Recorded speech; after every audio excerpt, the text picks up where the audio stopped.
Welcome to Beyond the Bee, an ongoing dialogue about the past, present, and future of the B Corp movement. Co-hosts Emmy Allison and Ryan Honeyman facilitate an open and honest conversation about the B Corp movement, advise companies on how to increase their impact, and provide a deep dive into the new B Corp standards that are shaping our community. I'm Ryan Honeyman, a partner at Lift Economy. My guests today are Erinch Sahan and Vincent Stanley. Erinch is the business and enterprise lead at Doughnut Economics Action Lab. His work focuses on transforming the deep design of businesses to enable them to pursue regenerative and distributive strategies. It's actually Erinch's second time on the show. Erinch, welcome back. Thanks, Ryan. Delighted to be here. And also welcoming a second guest who's also been here before, Vincent Stanley, co-author with Yvon Chouinard of The Future of the Responsible Company. And he's been with Patagonia on and off since its beginning in 1973, for many of those years in key roles as head of sales or marketing. And more informally, he is Patagonia's longtime chief storyteller. Vincent, welcome back to the show. Yeah, good to be here. Thank you. So just to frame it up for the audience, today's conversation, I asked Vincent and Erinch to be on the show to dive into some more of these pressing tensions in the B Corp movement around multinationals. Folks who listen to this podcast know we did an episode with Nespresso recently, and how this sort of big tent or smaller community, or where multinationals fit in, where does sort of deeply purpose-driven companies fit in. So Vincent and Erinch are going to join me as two respected voices on this path that we're taking in the B Corp movement. And so we'll explore questions of credibility, compromise, future shape of the movement, et cetera. And maybe Erinch, I'll start with you, because the Nespresso episode, when I was even thinking about doing the episode with Lucy and Amy and I were thinking about, I was like, what is Erinch going to say about this episode? So I have to make sure it's balanced and like thinking through things. And transparently for the audience, I did reach out to Erinch, like, what would you ask Lucy and Nespresso? So you gave me a few great questions. And I'm curious how it landed with you. How did Emmy and I do?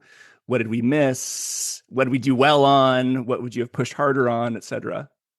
I mean, firstly, I thought you and Emmy did a great job. And I thought Lucy did a great job too, because what came across is a passionate change maker who's sitting in an organization, pushing the boundaries of what's possible. And, there's nothing to critique about that. Like, she's doing her best within the parameters of her organization, which are being pushed, which are being stretched. What I felt like you didn't get an answer on, there was a question, I think Emmy put the answer to her on essentially what happens when you have booming profits. What do you do with it? And I think her answer was around, well, when profits go down, we don't necessarily cut our sustainability budgets. We continue doing what we do. But what do you do with the upside of the business? Because, there are always things that you would like to do. I mean, there's a lot of poverty, there's environmental stuff, there's more investment that should and could be made. There are more transformative, more ambitious ideas that could be financed and funded throughout the business and its supply chain. And, those things weren't necessarily covered. And I think as a result, the ideas around what they would love to do, it's beyond the financial parameters set for the business. Those ideas weren't covered, because I think it's at those edges you start to discover the tensions between what's possible and what's desired. And I think that conversation, I could see you and Emmy giving the opportunity, but also because of maybe the nature of Lucy's role, the nature of the way decisions are made, that just doesn't feel like a natural thing to go into. And as a result, I think a lot of it was, and I think she did sort of answer the question around trade-offs and tensions by saying basically they don't exist. The two are one and the same. What's good for the business financially is the same thing that's good for ecological and social goals. And I think what that feels like is a broader symptom in the sustainability and purpose-led business sort of narrative, which is let's focus on the bits that are possible and stretch those, rather than put on the table the things that need to be done, whether they're financially viable or not, and have an honest conversation about if and when these can happen. Because I think some of the trade-offs, some of the tensions were sort of swept under the rug a little bit. And only the low-hanging fruit were picked. And we sort of pretended like there wasn't fruit further up the tree that needs to be picked, but we don't know how to reach it. Yeah, I really appreciate that. And there was a number of pieces of positive feedback, like thanks for bringing this. And then I did get one or two like very critical, like, what is this episode? You did not ask them about the 1970s and Nestle, like the breast milk controversy. You didn't ask about, people were saying they created a problem with single-use pods and now they're trying to claim credibility with like new recycling systems and things like that. And so there was a couple people who were sort of really frustrated. And I guess my part of the approach that Emmy and I took was, look, Lucy's not going to come on a podcast where we're going to hammer her with like 30 questions of like, tell us about Nestle in the 1970s. Like Lucy doesn't know about what happened in the 1970s. And or even now, I mean, you can look into Nestle's sourcing of dairy, for instance, in right. other parts of the world beyond the Nespresso business. So I think you wouldn't need to reach into the 70s True. to find some difficult issues to discuss. But you're right, like you're dealing with a human being. You're dealing with a person who's doing their best. Yeah. And Vincent, maybe I'll bring you in here. What's coming up with what Erinch said or from the Nespresso podcast generally? You know, a couple of things. I think you and I have talked about the challenge with B Lab and accepting subsidiaries of larger corporations. My sense is that that's okay.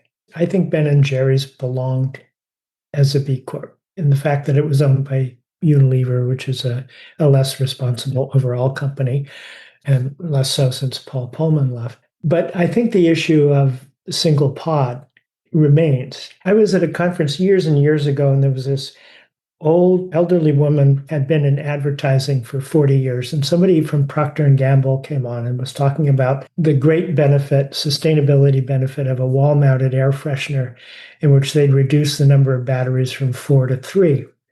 And this woman, is a dowager's hump and Brooklyn accent gets it. She says, do you people ever think about what you make and what that value is? And I think that always has to be part of the conversation. So I remember meeting the president of Nespresso like 8 or 9 years ago, having coffee with him in some place. I didn't know anything about the company before and being very impressed by his sincerity, as I was by the conversation that you had with the sustainability director.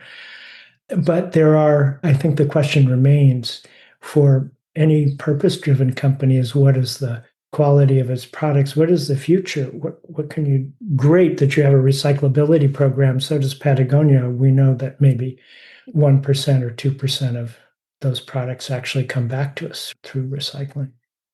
Right. Yeah. And I mean, maybe we should talk then about this. Maybe we touched on the bigger picture, which is, should subsidiaries of multinationals or should multinationals even be in the B Corp community at all?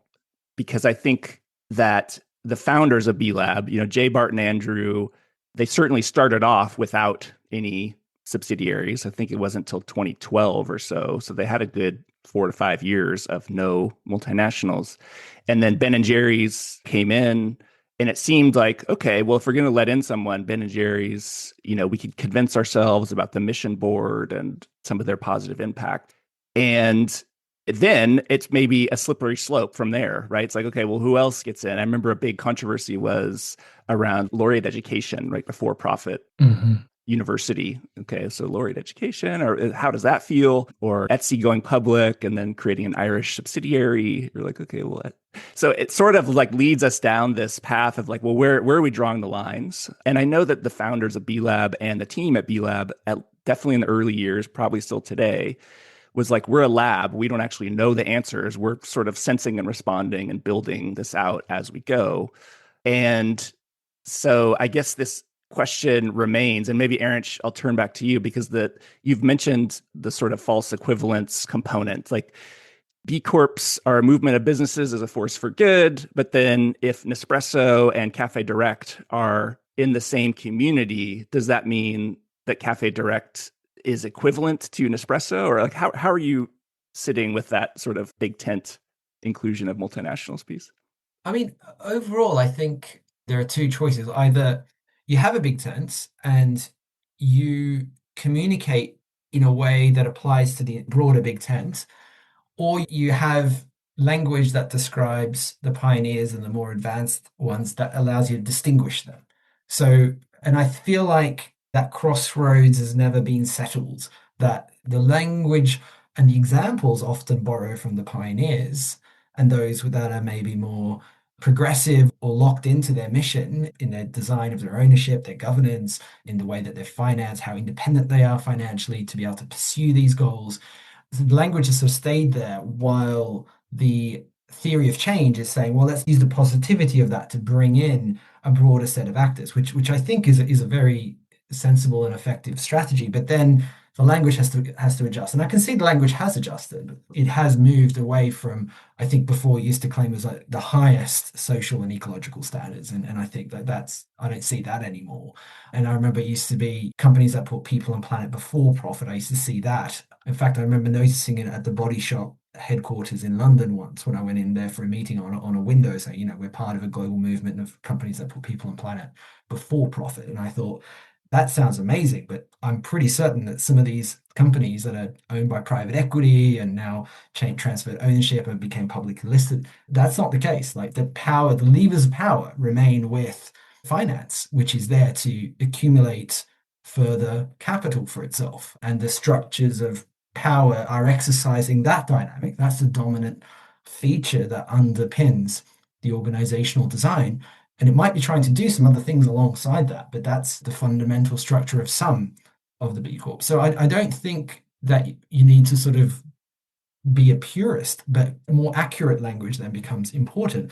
And then who do you lose in that? Because some are pretty different. I mean, it is a fundamentally different business. When you talk to Cafe Direct, and you talk to John Steele, their CEO, and what is he held accountable to? Like the smallholder coffee farmers are on his board, the co-owners of the business. There's a mission lock that is in place. That is, by the way, even deeper than the Tony's mission lock. It's been there for a while with NGOs and international development NGOs that hold the Guardian shares of the company. It is a fundamental difference. Profits are reinvested for that purpose. And when there is a boom, its social and ecological benefit goes up.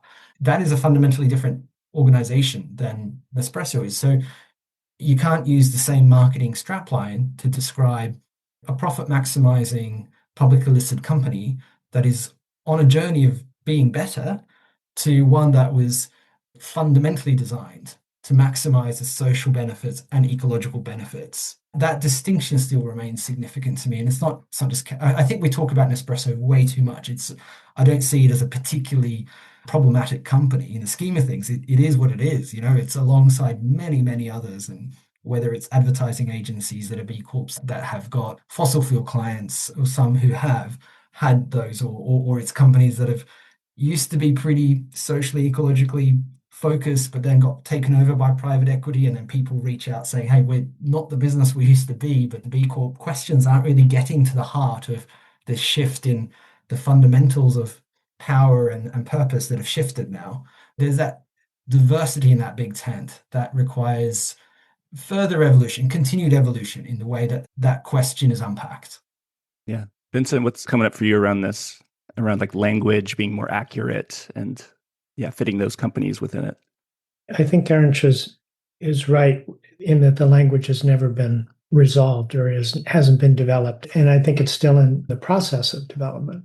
But the new standards, which require work in these 7 different areas, I think advance the definition of what a B Corp is. I miss a little bit the old 200 count because I think that did differentiate the Dr. Bronners of the world from the real estate company down the street.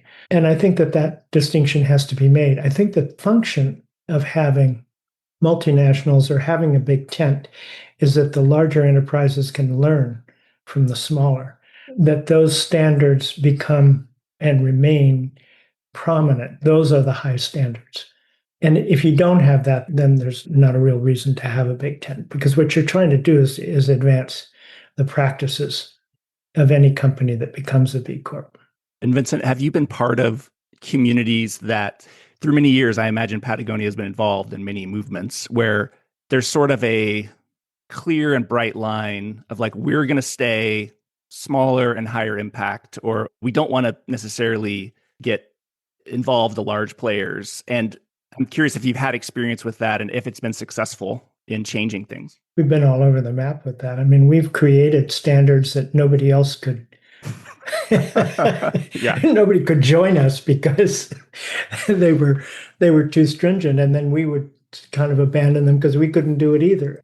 You want to stay away from that. And then we were involved with the creation of the Sustainable Apparel Coalition, which is in a way opposite, not opposite, but B Lab or B Corps, but it is neutral about the measurements that it creates. It was originally created to create those measurements so that people could make good decisions, but it's pretty much backed off any kind of judgment on what those decisions are. There's the new movement. We've talked a lot to Dr. Bronner's and the companies that are involved in the Purpose Pledge, and we applaud that, but we're not joining that. We still consider the B Corp movement that has gotten to the point where it is as a significant.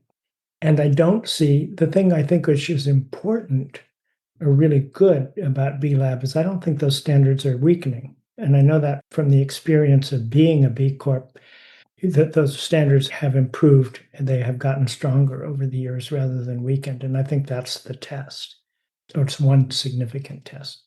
I do, Erinch, you had mentioned about the language. I looked back. It was interesting because I think you had said that at one point, and I was like, did they change the language? And I remember up until 2021 or 2022, it was best for the world. Like there was awards. It could be best for the world for workers, best for the world for governance. And it was the highest standards. It just was I love J. Cohen Gilbert. And that's like his style is like, let's make it, this has got to be a marketable community, so we're the highest standards. I do think that early on, B Corps was the highest standard. There wasn't much else in terms of a whole company assessment. There was always things like organic or biodynamic, or, there was things that you could get really niche and were higher standards, but in terms of a whole company. And it seems like B Lab has changed the language, I've noticed, to high standards instead of the highest standards. And I'm wondering, Erinch, is that even, does the switch to high standards, is that still sort of claiming a little bit too much of like, well, maybe it's more like rigorous standards, but maybe not high standards? Or how are you seeing, what language would you want to see actually that captured what you're talking about? Good question, Ryan. I think I don't quibble with high standard or the specific terminology choice. I think I'd want language that demonstrates the diversity that's there, and I think the direction is, and I understand the simplicity that is necessary to cut through to consumers. And then you've got voices from the more maybe radical end of all of this sort of saying, actually, we need to go beyond that. We need to be more careful in distinguishing the differences. One other thing I'd offer, maybe building on what Vincent said about bringing companies in who could go on a journey, who could learn from the smaller companies, who could get to a point where they are starting to implement some of the things that the Patagonias of this world are doing, Dr. Bronners of this world are doing, others are doing. I think the question is, are they able to also change more fundamental structural features? Because what's interesting in what Patagonia does and what's possible and what's locked in further is its inspiration from the steward ownership movement and some of the elements of governance and ownership. I think that's important. And same with, can they take on the Tony's mission lock kind of approach of having guardian shareholders? Can they take in faith in nature's having nature on the board model? Can they take in interesting employee ownership? Can a Nespresso move in that direction? Can a multinational that's joining that direction? And if there's a limit to how far they can go, then I think the theory of change needs to be questioned about, okay, well, structurally, these guys are locked in to capital markets that are the tail wagging the dog. That there is a severe limitation. Now, within that, they can push the boundaries of what's possible that they can also argue is aligned with maximizing returns or maximizing the exit for their private equity or venture capital investors. But that is the paradigm they're stuck in. They're stuck in the win-win paradigm. And in fact, they can't even acknowledge there are non-win-win things that are desirable out there. I think that debate feels important to unpack, that there are companies that are locked into a profit maximizing corporate ownership and governance structure that is trying its best to wiggle a little bit free of that, but is still within the framework of profit maximization in its ownership design, in its governance structure, in how power is allocated in decisions. And then there are those that never had that structure because they remained financially independent. And I mean, we were talking briefly earlier that an observation is a lot of those pioneers, whether it's Dr. Bronner's or Patagonia or others, they were often led by individuals. They were family-owned businesses. They never gave away control of the company. They remained financially independent. They never had venture capital coming in, taking over governance reins, expecting 10x, 20x returns. They never had private equity. They never had publicly listed shares that ended up being controlled by institutional shareholders and others. So they retain control and things were possible. So now when you're bringing in those that either don't have the sort of guardrails of governance and ownership or have the financial independence accompanied by a very mission-aligned founder, then you're going to have issues. You're bringing in two very different types of companies into the same tent. So a lot of the language stuff I'm pointing at is not, I don't have prescriptions around on it, but I think that distinction is really important because that distinction also tells you something about the worldview. Are we going to change things by remaining in the straitjacket of maximum accumulation to capital? Or are we going to change things by redesigning business and economics so that capital and finance is in service to the living world and to people? And I think both existing in the B Corp community is the false equivalence that I'm concerned about because it sends mixed messages and you get reports like the B Labs UK report around purpose pays dividends and making the case this is how you increase returns. I think that ends up undermining the case for systemic change longer term. So that's kind of what I'm getting at. I think that's a really strong point, but I'd go back to what I think a B Corp should be, and that would be a company or a corporation that has a well-defined purpose that is in service to the common good, both social and environmental. And then the second would be this element of stakeholder capitalism, of acknowledging the debt and the responsibility to customers, communities, nature, employees, and with financial health as one element of that. Because just as a family, you can't meet your commitments if you can't pay your bills. But once you're down the line of profit maximization without those other elements, I mean, I don't think it's compatible. But I think if you're a multinational, you can have a purpose and you can exercise responsibility to stakeholders, and that will lean you away from profit maximization. But I think it's an excellent question if a B Corp is taken over by private equity or there's a change in the structure of a holding company that requires maximization of profits at the expense of the stakeholder elements of the business, then I think you have a real question of whether that belongs as a B Corp. But fundamentally, what I would say is I don't think it's a big enough tent to support profit maximization. I think it should be a big tent that should include people who are on a path toward living out a defined purpose and toward exercising stakeholder responsibility, if that makes any sense. Yeah. I think I would say one thing that I feel like complicates this argument, and maybe B Lab is being smart and not dipping into it, but Jay, if you look back in 2017 or so, Anand Giridharadas wrote a book called Winners Take All, which he specifically called out B Corps in the sort of win-win. He was basically saying the people who are benefiting the most from capitalism suddenly saying we want to change capitalism, or just being, it's sort of like the winners get to change everything, and if we make money, we'll also make a difference. And Erinch, you had a good comment in our last episode where you said, if all we have to do is do win-win, then we don't really need to change the system. It's like we just need more win-win businesses and it's just efficient allocation of capital towards win-win. And you were saying, I don't think that's where we need to go, really, because it doesn't seem like the win-win model, like more, I say, multinationals or win-win, sort of making as much money as possible while also making impact is actually going to be enough to change the system.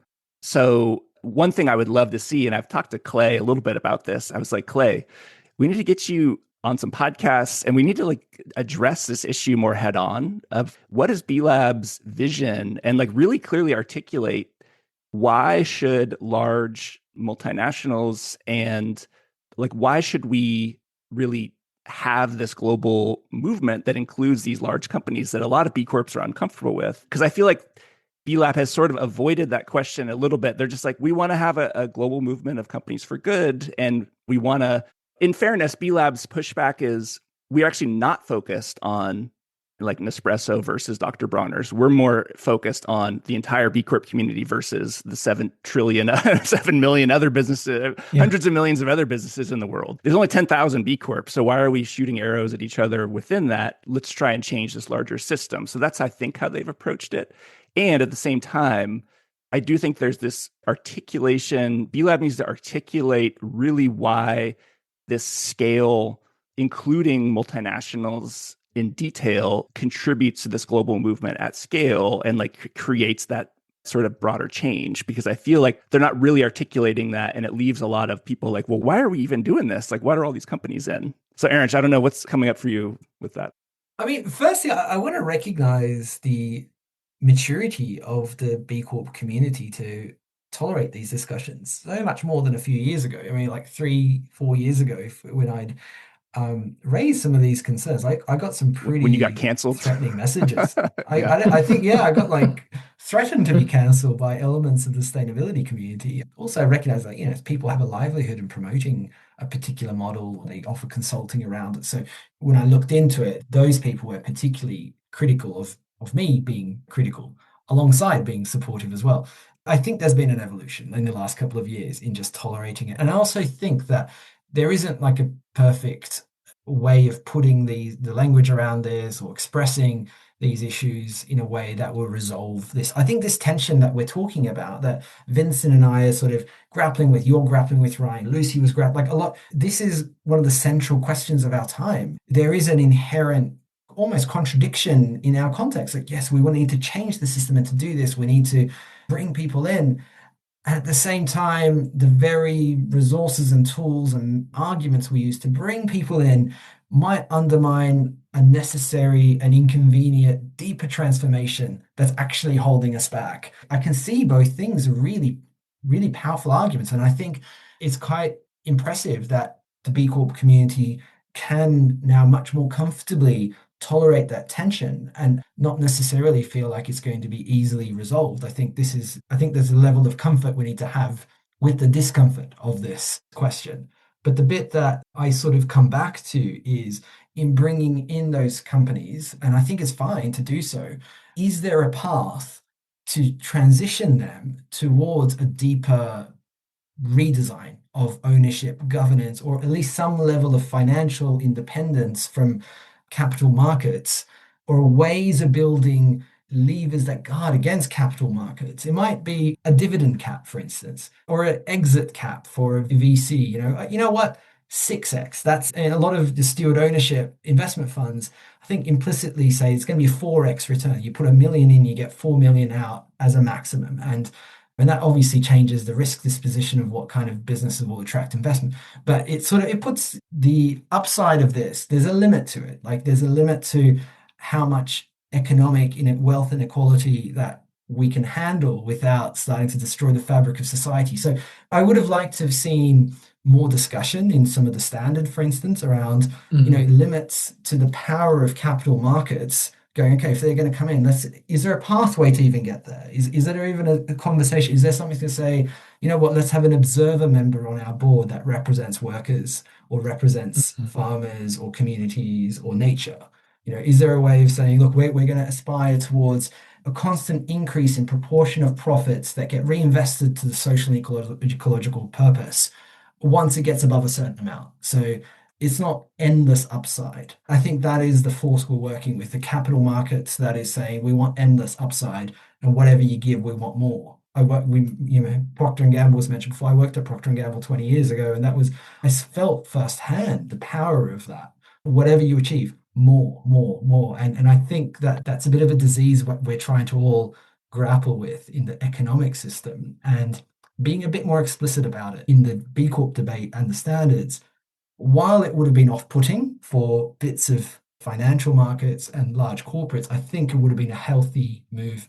And the final thing I'll say, I advocated pretty strongly for having a requirement that anyone comes in, when you're above a certain level, you have to demonstrate that you've looked at when your profits have grown and you're deciding to give all your profits as dividends. You have to demonstrate you've looked at social and ecological investments that would have furthered your purpose, because no one's doing enough, right? With more investment, we can solve more social ecological problems in our supply chain, in our products, whatever it might be. Even if you're not required to actually redirect elements of your profits when you make huge bumper profits, then at least show you've considered them and decided, no, it's a better use. We're a force for good company by putting all of it to shareholders again, as we did last 10 years, 20 years, 30 years, in the case of Nestle, for instance. I think forcing that conversation would have been healthy, and I didn't see that in the standards. Vincent, I'm curious from your position for listeners. Vincent has engaged somewhat on the Multinational Standards Advisory Committee that is on the B Lab website, does list the different committees and the different members. And I'm curious if this idea that Erinch is talking about of like, if a company wants to come into a B Corp community as a multinational, do we then require them to have some sort of fundamental, like what can we like really require them in terms of these fundamental shifts, or like these shifts that are enough that make it meaningful for them to be in the B Corp community? Like, has that sort of issue come up before, or committee grappled with that?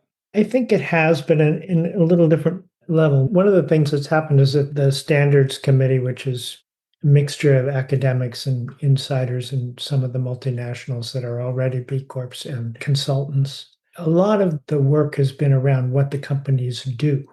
And I think to some extent, if you make demands on how companies have to perform, you actually do reduce the opportunities to take out something like 30% profit or 30% to dividends, because you're creating a business culture that operates a little bit differently.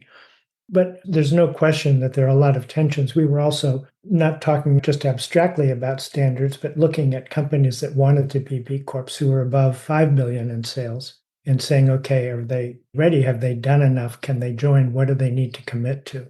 5 billion, you said, in sales? Yeah. Yeah. Billion. Which I don't know why I'm on that committee. I don't work for one company my entire life, and we're not in that stratosphere. But I think all of the questions that Erinch is raising are good questions for the movement, certainly going forward. And I would wonder how many B Corps now are owned by private equity or who are demanding 5-year exits with 25% returns. But that's something definitely to pay attention to, because if you have that kind of commitment, there's a lot you can't do. Yeah.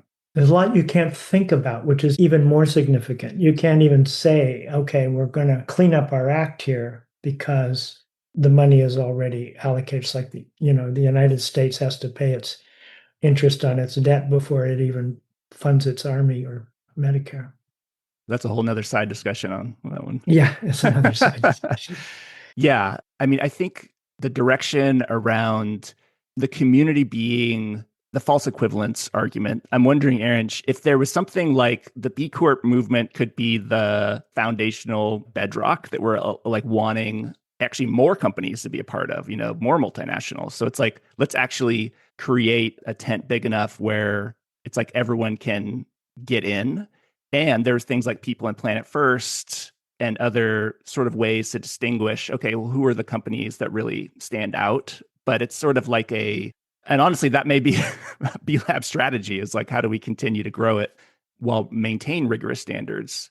But I'm curious if you feel like the sort of multiple badge approach could be one way of getting at what you're talking about, which is maintaining that broader big tent, but then there's a way to differentiate between companies. Yeah, I mean, especially since the new standards, that there aren't points, and I know the reasoning why. I agree with Vincent around, we've lost something as well in distinguishing the 200 plus points Dr. Bronner's got, for instance, and also the impact business models being gone, because I think there was something transformative in there around businesses that have either pivoted or were born to do something fundamentally to address a problem. And I think with those two elements not there, the potential for false equivalence is higher. And I think then using a verification like People and Planet First, or being an employee-owned B Corp, or being a cooperative that's also a B Corp, or a steward-owned B Corp, it suddenly becomes a way to distinguish, look, there's something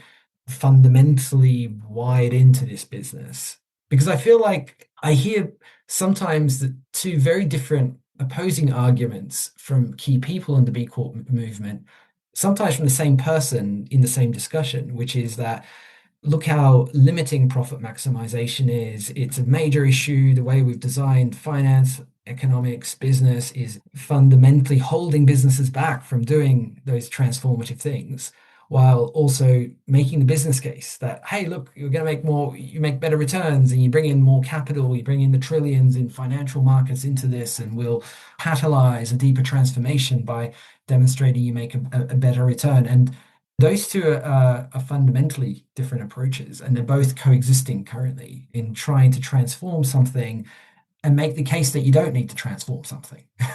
Make the case that actually, if you're really concerned with maximizing returns, single materiality is sufficient. Just focusing on the things that hit your bottom line and having a really long-term perspective on that bottom line will actually address your capital accumulation motive more effectively anyway. And I think those two arguments, I think they can maybe coexist, but maybe then you need ways of distinguishing which bits of the movement that they exist in. They can't be conflated into a singular movement and a singular message. Yeah. I think a little bit of nuances is useful here. I think as a profit maximization model, the B Corp doesn't work. I think you can talk about trying to pursue business goals that work well for the common good, socially and environmentally, and that they will return some good to your company in terms of reputation, in terms of employee engagement, in terms of limited turnover, in terms of saving money on water, waste, energy, etc. But I always advised any company that was tempted to pursue sustainability, quote unquote, which I think is sustainability itself is a weasel word, because none of us are engaged in activities that really move us toward sustainability. They move us toward reducing the harm we do and increasing the good we do. But you're not going to make a killing off of doing this. You can make a living doing this, and you can make a good living. I think the argument that you can make a killing is harmful, and that anybody who pursued that found out within 2 years that this was a dumb way to do business, because if they weren't serious, it was way too much work and way too hard on a corporate culture that was based in that old way of looking at things. If you're a Patagonia, you're a Dr. Bronner's, you're an Eileen Fisher, you're a bunch of other companies, when you put constraints on yourself, when you say, okay, we're not going to do this because it's a bad thing to do, it forces you to innovate. And that becomes something that you can put into the business model. But if you're not serious about that, that's not going to work.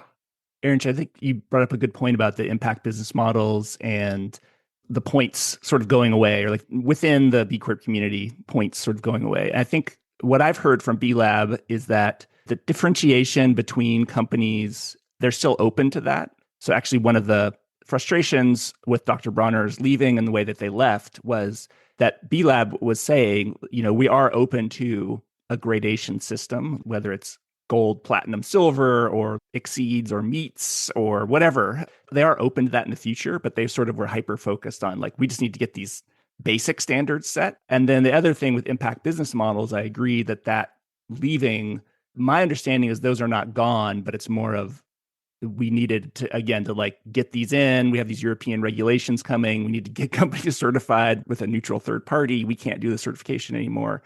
And so actually the complexity, can you imagine, having a third party sort of outsourced company, I don't know who they're using, but saying, all right, so they're going to come with these sort of innovative business models, and you just kind of give your best guess on how to assess that. I remember it's funny that B Lab has circularity in the new standards, because I remember our interview with Kaylee Gibson when she was director of standards at B Lab. She talked about circularity for B Lab in 2013 or 14. We're like, what? People you don't own something, you just use it. So I think that my understanding is that IBMs and differentiation are still on the table and we're not really feasible in practice in the short term. And I think it also, I'd be curious for your thoughts on the argument, Erinch, that because both of those things dovetail. If you're in the mindset of it's more important to distinguish B Corps from non-B Corps than distinguish within B Corps, both of those decisions make sense in a way because B Lab's not focused on IBMs as much because they're like, we need to differentiate between all companies. And we're not as worried about differentiation within B Corps. But I'd love your thoughts on, does this argument that it's more impactful, it's more systems approach, we have more leverage if we say these are B Corps and then let's try and change these way larger amount of companies that aren't B Corps? Or do you feel like that argument is not as useful? Or what's your take on B Lab's approach with that? I can see the reasoning for where they've landed on all those things, including what you mentioned around the possibility of impact business models, possibility of differentiation. And that's wonderful that there's an evolving conversation and possibilities. And I know about the EU Green Claims Directive putting, time pressures on all this. So a lot of that makes sense. It sort of comes down to how we think we're actually going to change this thing, right? Is it going to be an incremental, like step by step, we're going to just like eventually take over the private sector? Or are we part of something different? And maybe the assumption I have, theories of change are really complicated guesses about the future and how complex systems are working and how we're going to find what's going to happen. But if I have to guess, I don't think we're going to incrementally change things. I think overall, there are some low-hanging fruit, that there are bits of low-hanging fruit that might grow. There are bits of like the ethical consumer that will be willing to pay a premium and have more loyalty, etc. But there are limits to that. And I've also seen some sort of potential cannibalization in that ethical market as well as people try to outcompete for the same consumer base. But I think what really should be underpinning our assumptions about the future is that we're in some version of a late stage economic model, that this model where activities only happen if they maximize accumulation of capital is a huge straitjacket that holds back what's possible. And we're going to have to find a new way to structure financial flows, trade, etc. There's going to be some sort of a disruption because this is going to cause crises that are unresolvable, whether they're ecological, social, political, etc. And in that, the ideas that are going to emerge as the future of our economy are going to be the ones we're piloting, the ones we're experimenting with, the ones where we're trying to create a proof of concept. And I think when Occupy Wall Street happened and the financial crash happened, there weren't compelling enough ideas that were laying around that we could have fed up to decision making and advocacy and create a collective imagination around it. My honest opinion is I think we're all trying to create what the alternative economy could look like based on levels of reality of the current economy, pushing on possibilities and a vision of what the alternative should and could be, and how it's not just desirable, but hey, it could be viable even within this system that isn't designed to foster it. Imagine if we started to shift the system more broadly. So that's my honest worldview, is that big disruptions are going to create the opportunity to progress the economy that society and the planet will need of us. And models that provide a proof of concept, that provide alternatives, are going to be the ones that are going to get airtime with decision making. They're going to look viable and trialable, etc., when things aren't working and multiple crises are coming at us. Now, the assumption that I read into most certifications, to be honest, is that we're going to certify one by one to a point where this becomes a wave of certification that takes over the world and convinces finance and capital and eventually policymakers and others that this is the future that's being born. I think that's a very different version of how change might happen. So maybe the debate that we're actually having is that level of how do we think change is really going to happen. And I've had some really interesting discussions with some of the elders of the B Corp community. I mean, I haven't spoken to you before, Vincent, but others who are in these circles in Europe and the US who I come across at different points. And what I have noticed is that a lot of them, they challenge me on that worldview, is that they think, well, it's not going away. Like capital markets, the way things function, the way capital and finance gets allocated, this is the reality. We're going to have to play ball within these rules of the game. And this is the best that's possible within the rules of the game. And I really respect and am very tempted and seduced by that perspective, because it seems like reality.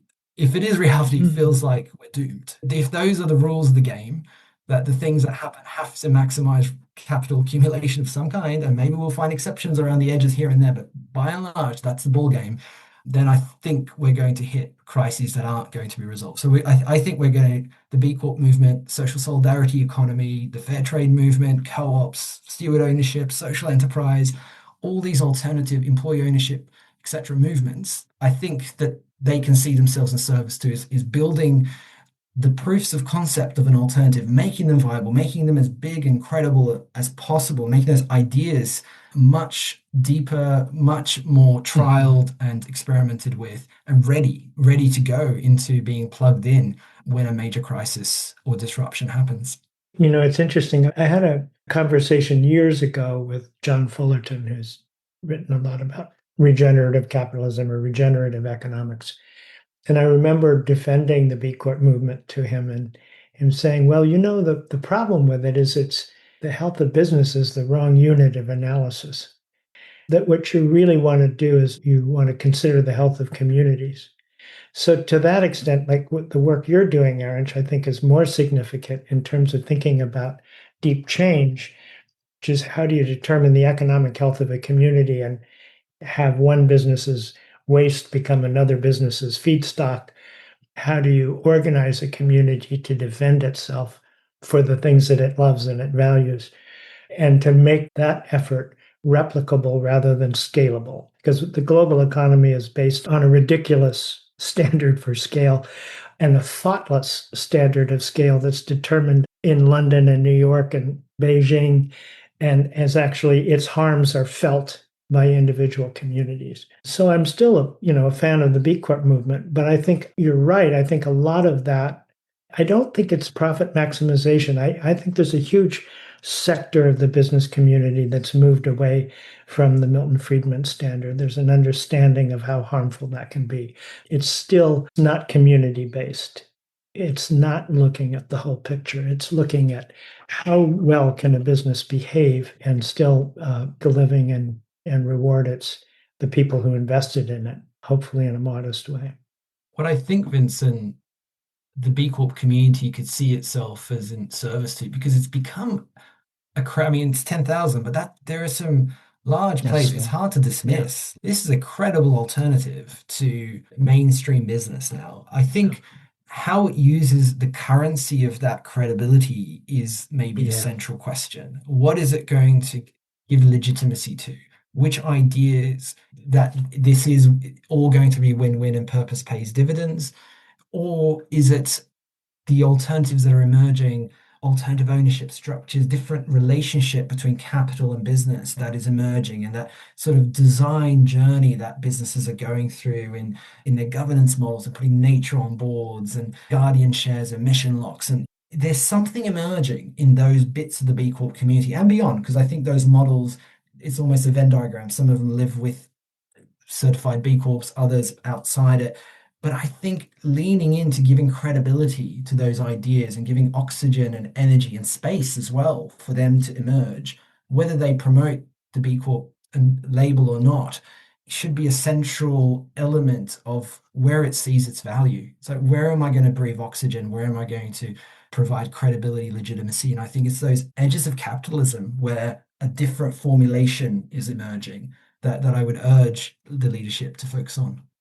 And one of the interesting things is I think once you start to create healthier cultures within those companies, the people often, there are really so many decent people within these organizations that they're gaining the kind of experience which will allow them to create better business maybe in different kinds of companies.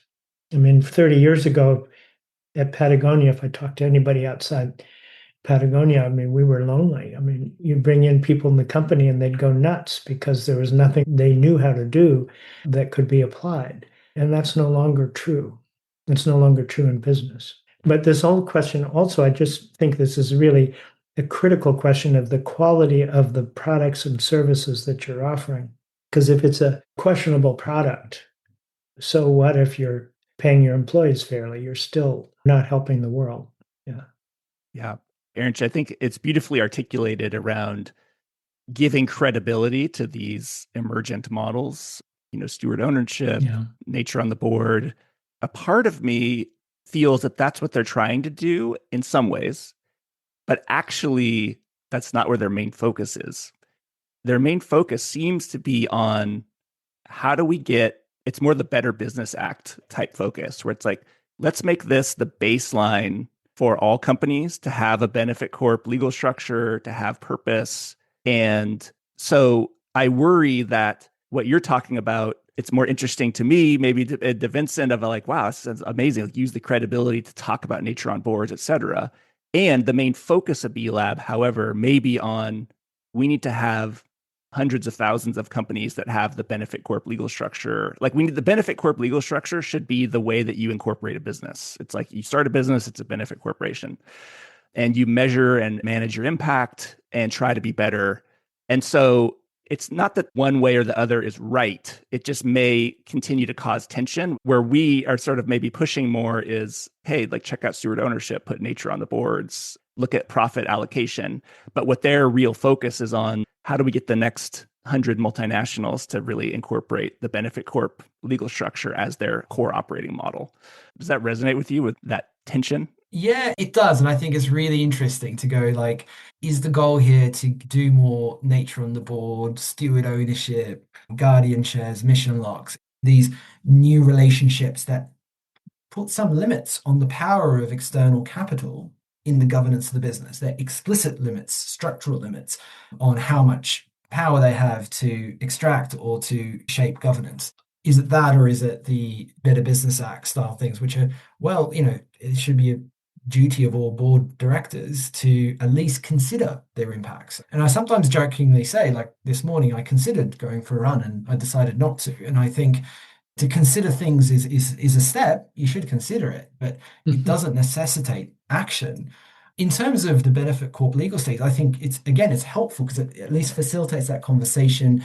It provides some cover for directors that want to go further, and for executives that want to go further. It provides some cover. It doesn't completely cover them. It's interesting watching the OpenAI discussion and debate where they were being umming and ahhing about which legal form that they would eventually have. And essentially, the most important bit, I think, was to remove the return cap. And you know what the return cap was? It was 100x. They had capped the returns for investors at 100x. So you put it in $1 million, you get 100 million out when you exit in 7 years or whatever it might be. That was it seen as insufficient. You should get 1,000x. You should get 10,000, 1,000,000x. I feel like the actual debate is around, will financial capital tolerate any limit to its ability to extract and accumulate for itself, and its ability to exert power in a company? That feels to me the central dividing line, the inconvenient debate that's underpinning this stuff we're talking about. I mean, lots of things are underpinning, but that feels central to it as well. And I'm not sure that the Better Business Act style discussions they kind of avoid it and say, well, it's not material. You can at least consider it. Look, this is not threatening to anybody. And we're delaying the, is 100x sufficient for an investor or not debate, which is the one I think we need to bring to a head. It's interesting because you don't have a lot of tech companies who are interested in becoming B Corps. And the kind of money that is, if you have the potential of making 100x from business, it's not in a food company. It's not going to be in Nestle, Unilever, or Danone. It's not going to be certainly not in a Patagonia or Dr. Bronner's. So in a way that, to me, I think that conversation about finance capital is almost outside the question of B Corps. It's outside that sort of sector of the economy, of people interested in that kind of business. There's nothing in the tech companies that I've experienced that would lead them to think about being a B Corp. You're trying to make as much money as possible and get out, and then put it into something else. Yeah. I mean, it's the venture capital model. And I think there are B Corps that are backed by venture capital who've got a similar philosophy, even if not 100x, that they would be aiming for 10 or 30 potentially. But it's interesting the resistance to having, structures that limits. If If it's not going to be a growth area for B Corps, there's something about sending a signal to financial markets that we're not a threat. We're not here to limit your returns. We're not here to provide. That's how I've interpreted the hesitancy to do that. Yeah. I would hope that B Lab would shy away from that. Yeah, it is interesting, Erinch, around OpenAI, because in many ways they have a steward ownership model, right? It's like a for-profit entity owned by a nonprofit with a benefit corporation legal structure. And so it gets a little bit to this question of, and maybe we in the last 10 minutes or so, we can sort of move towards home with this, but I feel like there's a layer of what you're talking about, Erinch, which is cosmetic versus structural, right? Like, are you really moving at not just considering going for a run, but like you're required to go for a run, Erinch. No more considering going for runs. All right. I'm going to be your accountability partner. But there's some sort of level up of not just considering, but requiring that then forces some structural changes. And companies and humans are very creative and like will find ways to almost get around any system. And so there's a layer for me which isn't really reflected in the new standards or the B Corp at all, but it's like embodiment. How are you embodying the purpose or living it to the fullest because you like deeply align and believe it? And we want everyone to be leading from that place of embodying.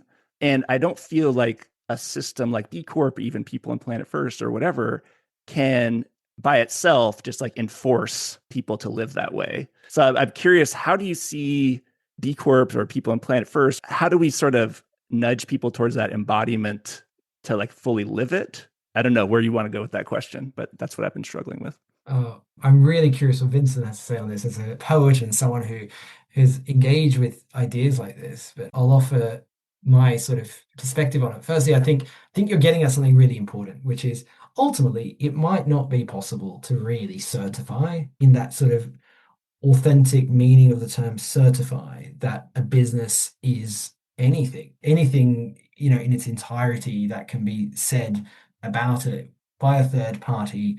These are really hard things that you don't know what happens in that design room or in the negotiation with suppliers or in the boardroom or the CFO's office when hundreds of decisions are being navigated daily. You can't have entry, and governments can't as well. I think that's why it's so hard to regulate with the level of certainty, human rights even. Like you can regulate processes, but it's hard to regulate outcomes.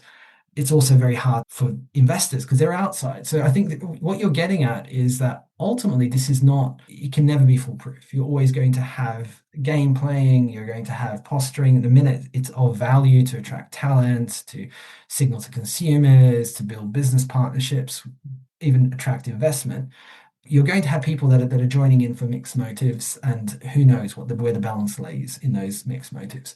But I think then it becomes even more important, that point about the real game is not the certification and of who's in, who's out. It's where are you pushing the narrative? Where are you pushing the imagination? Where are you pushing future change and what you're making possible as future change through the way you talk about what you do, how you do it, what you choose to prioritize, etc. So I feel like that becomes even more important when you acknowledge the unavoidable shortcomings. I mean, I've run a certification before.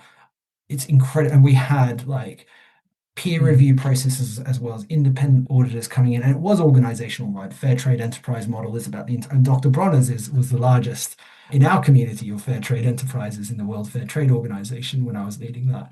And there had to be a level of humility about there are knowable and unknowable things. And you're just trying to sort of send some signals and have some guardrails around this thing. But I think the culture shift is going to be enabled by the broader narrative shift that is then enabled by the structures as well. Because then if you've got structures that stop you from acting a certain way, you can bang on about culture shift. But if the structure says this is your bonus, this is your incentive, this is when you get promoted, or this is when you get fired as a board, as an executive, and all the way through, then the soft stuff becomes almost irrelevant. It becomes disabled by the structural stuff. So I think, that's sort of my take on it. We need to recognize limitations of what's certifiable anyway, and we need to then use the power of the movement and the model and the discussion it unlocks to drive something deeper. Yeah. Vincent, maybe same question. It feels to me like that's why Patagonia stands out, is because of the embodiment. It's like, oh, these people are really authentic. They're not just sustainable checking the boxes, but I'm not sure how we share that element with other companies. You get into culture, and I agree strongly with everything Erinch has said about the problem of considering culture when you're talking about certification or you're talking about regulation. Our former head of HR said somewhere, I didn't hear him say it, but it was quoted back to me, that Patagonia, if you want to get promoted, you get caught doing the work you want to do. And I think there's something to that, which is structural permission to bring your values to work and to exercise those values toward a common goal. And that sense of agency is extremely powerful. And I think that that's been a large reason for the success of the company, is that people have not been beaten down. And it's not because the company created a culture, it's because the company permitted a culture that was inherent in the people who came to work there. So that is, I think, critical to the work we're talking about, which is not just, are we going to make good businesses, but are we going to create conditions in which the natural world can restore itself and human communities can come back to health? Can we deal with the inherent violence in our own nature without destroying the rest of creation? Those are the big questions now. It's not just, there's only one company that's adopted Patagonia's ownership model, and that's the Hobby Lobby, which is operated by a right-wing Christian fundamentalist. I didn't know that. And, more powers to them. But, what we're talking about are not, is they're not panaceas. I think Erinch has referred to this, they're openings in a way. They're fields in which people can operate in which they couldn't operate before. I think those are the things you want to make possible. And I keep going back to this, the necessity of creating alternatives to globalism, because I think and globalism is, you can put an equal sign to finance capital. Erinch, maybe to wrap here, are there other conversations, maybe it's on this podcast, or that the B Corp community should be having, like particular topics or people you would like to hear? Like, what are the conversations you feel like B Corp should continue to have and go deeper into? Yeah, I mean, I think one is, are we going to incrementally fix this stuff? This feels important, because the minute you don't think it's going to happen incrementally, then you're into some version of systemic thinking and systemic change that complicates what are we actually doing here collectively, what our priorities are. I think the other thing is, when you're bringing in companies that aren't going to have the ethos and the structures and the motives and of some of the pioneers who came in, and where there was an intrinsic check here, because why would you bother when nobody knew what this certification was and the community was small, there wasn't immediate tangible value to be had. There was a selection bias. So those companies that came in, there was potentially less importance of the exact questions you asked and more importance around the vibe of the community. So when you're bringing in others that raise question marks, the question I would love to see explored is there an on-ramp for them to have a deeper transformational change here? Or is it just to get to sufficiency? And if it's just to get to sufficiency, then what's the game plan beyond that? I would also ask, but finally, there are so many players, so many actors, so many verifiers, so many communities of enterprises and models being piloted. How, and the B Corp movement in all of this is the biggest, strongest, most dominant actor in that space. How is it deliberately creating space for those emerging models where a lot of fascinating innovation is going to happen, rather than see them as a threat and want to be the overarching movement and umbrella, to kind of realize it's this massive force that can create space and give legitimacy and credibility, as we discussed earlier, not just for ideas, but for new organizations, movements that are emerging, where it's not just in service to the growth of B Corp, it's in service to the greater change. I see examples of these things, by the way, that I'm saying. Like, I'm not saying, look, here's a movement that doesn't do any of this stuff, and here's what they should do. I see examples of it. I've posted about it as well. Like, amazing to see B-Lab Benelux, for instance, have the onboarding nature toolkit. That stuff isn't in the B Corp standards, but they're giving legitimacy to it. They're working with others like Earth Law Center and others that are working on these sorts of alternative governance models to bring nature on. So these things exist. They are powerful and where they do. But I think that role feels significant, and how to avoid unintentionally crowding out the others, and how to avoid also just about selling. Because sometimes I see the B Corp movement come into other spaces and city transformation and etc. And then you look at the initiative they're doing, they're trying to promote the existing B Corps locally to sell more, to gain public procurement opportunities, etc. And that feels a bit self-serving, and it feels like it's a commercial kind of intent rather than what's our role in this ecosystem to drive a broader transformation, not just promote certification or promote sales and commercial opportunities for certified businesses. Thanks, Erinch. Maybe same question, Vincent, for you before we wrap. Any conversations you'd like to see us continue to have? Yeah, I mean, I think it's interesting. Erinch raises interesting questions. I think the two ways in which the B movement works the best are, first is that the BIA has provided companies a holistic look at their practices, and that was true for Patagonia. So we were audited up the yin-yang for a long time by chemical use and labor practices and all that stuff. But this was the first look at how the company functions as a whole in relation to ecological and social good. The second is and this has to be critical for the future. It has been true of the past that it enabled like-minded entrepreneurs or business owners to seek each other out. I tell graduate students and business students all the time who are looking for jobs, look at the B Corp list, because that's a better list than any other that you'll find on a website. The capacity that Erinch was talking about for people to actually explore as the movement develops or as the membership develops, to explore new ways of doing things. So there's ways in which the people who have done things that other companies haven't done, their capacity to teach larger organizations or different organizations. B Lab as a platform, I think, can be a significant force for good. And we'll see how that develops. I mean, this organization has been really, as the three of us know, has been pressed by rapid growth and changes in the people who run it, et cetera, et cetera.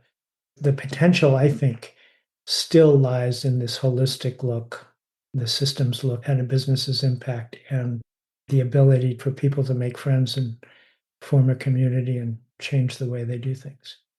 Well, gentlemen, this has been a pleasure. I don't know if we exactly figured it all out, but I don't know if that was the point either. So thank you for engaging. For listeners, I encourage you to check out Erinch's episode. I think it was episode 4. But you can learn more about his work at Doughnut Economics Action Lab, which is at doughuteconomics.org. And Vincent also has an episode that we did. Check out his latest book, Future of the Responsible Company, with Yvon Chouinard. So thank you both for joining. Thanks, Ryan. Absolute privilege. Thanks, Vincent. Thanks, Ryan. Thanks, Aaron. Hey, Beyond the Bee listeners. If you're looking for even more inspiring conversations with leaders on the front lines of our movement towards just futures, be sure to subscribe to Next Economy Now, produced by the team at Lift Economy. Next Economy Now broadens the focus beyond the B Corp movement to highlight the leaders who are taking a regenerative, bioregional, democratic, equitable, racially just, and whole systems approach to creating the new economy. Check out our latest episodes at lifteconomy.com/podcast. You can subscribe to Next Economy Now on Apple Podcasts, Spotify, YouTube, or wherever you get your podcasts.